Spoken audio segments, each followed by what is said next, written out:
Hello! What we have here is a 2000 Johnson 90 horse attached to a pontoon boat. The pontoon boat is so tall it will not fit in the garage. So this lighting is about as good as we're getting on this project. There's our beautiful optical ignition system. Power rod looks okay at a glance. Alright, as with anything, first thing we'll check is the compression and spark, and then take it from there. You can tell by the blue, on the blue power pack here, ignition, I don't know what you call that thing, that we have a CDI power pack. Ridiculously tight plugs. QL77J, no, they're QL78s. Anyway, so good enough plugs.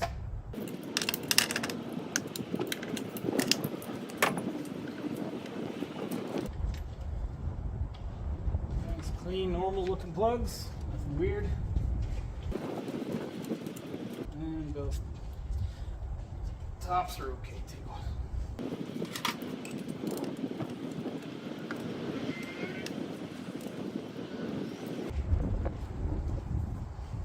Spark checker out. Now here's the fun part.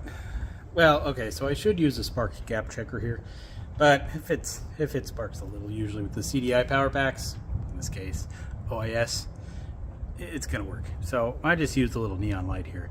Problem is the starter solenoid is buried down here, can't get to it. Means I gotta use the key, which means I can't see what's going on here. So that's where the phone's gonna come in handy.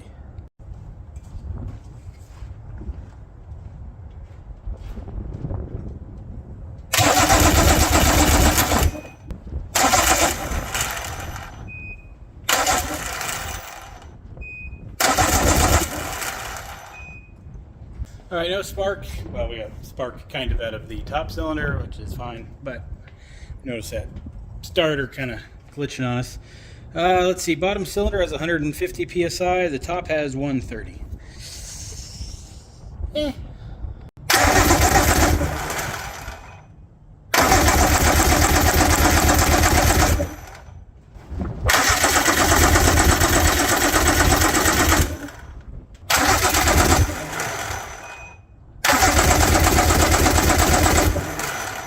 So we got no spark out of that number 4 cylinder, so the bottom.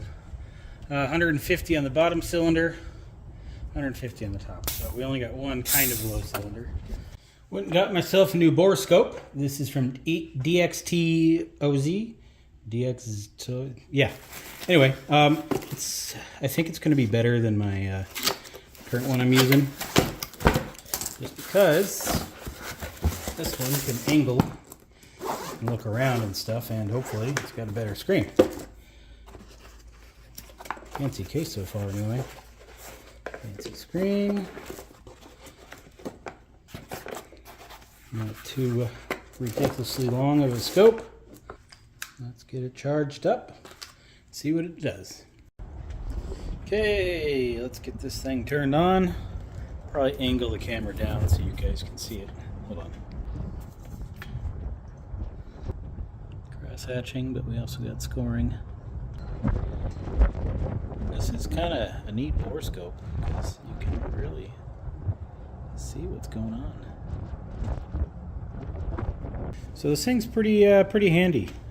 The way you can move it around like that. I wish I could angle it the other way too. Like if I had another knob to go this way to move it up and down, that'd be ideal. But that's pretty neat. Well, here is the update on the boat. As you can see, it's not here anymore. He decided not to fix it. He was hoping it was good. Well, this is all speculation, but it sounds like he was hoping it was just going to be a simple carburetor issue and be on his way. Well, I do believe that was one of the issues. The ignition system was the other issue, and he just paid to have the whole thing replaced, and it still wasn't working. And now he needs carburetors. He had some fuel leaks he needed to get addressed. Doesn't know when it ever had a water pump, and it wasn't shifting into gear very well. I was hoping it was just a cable adjustment, but the problem was somewhere in the controller. So between all of that and the fact that he wanted a newer 4-stroke anyway, decided not to go ahead with any repairs, which is perfectly fine.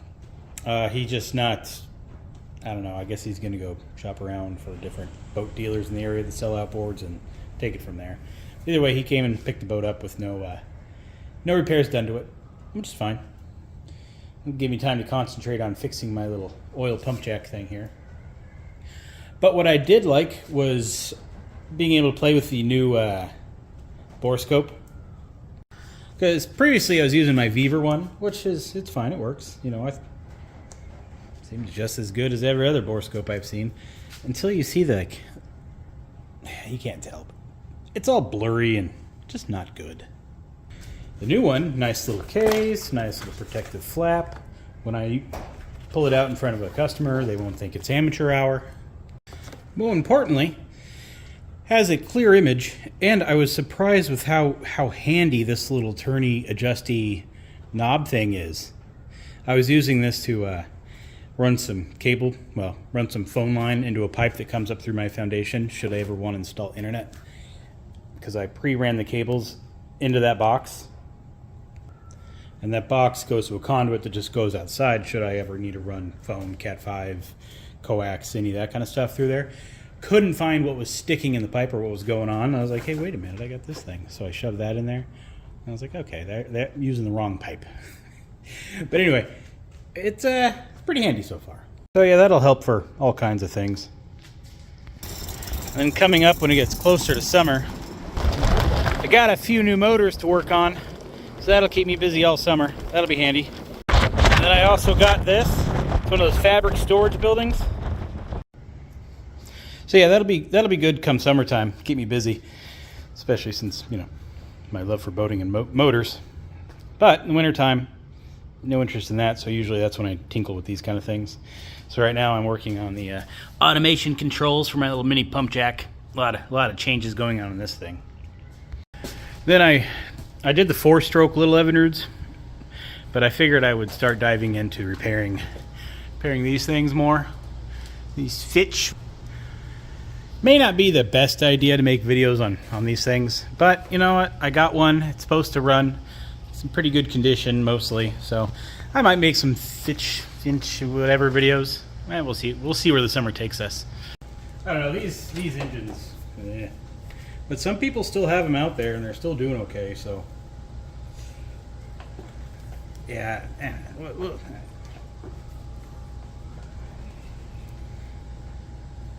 that. See, like, look at that pretty cross-hatching on those cylinders. As long as you don't look over this way. But at stopston cylinder, it's probably fine, but still supposed to be a good motor, so we'll see what happens. Well, if you're interested in watching some amateur welding projects, this thing will be up a couple days. So yeah, until next time, have a good one.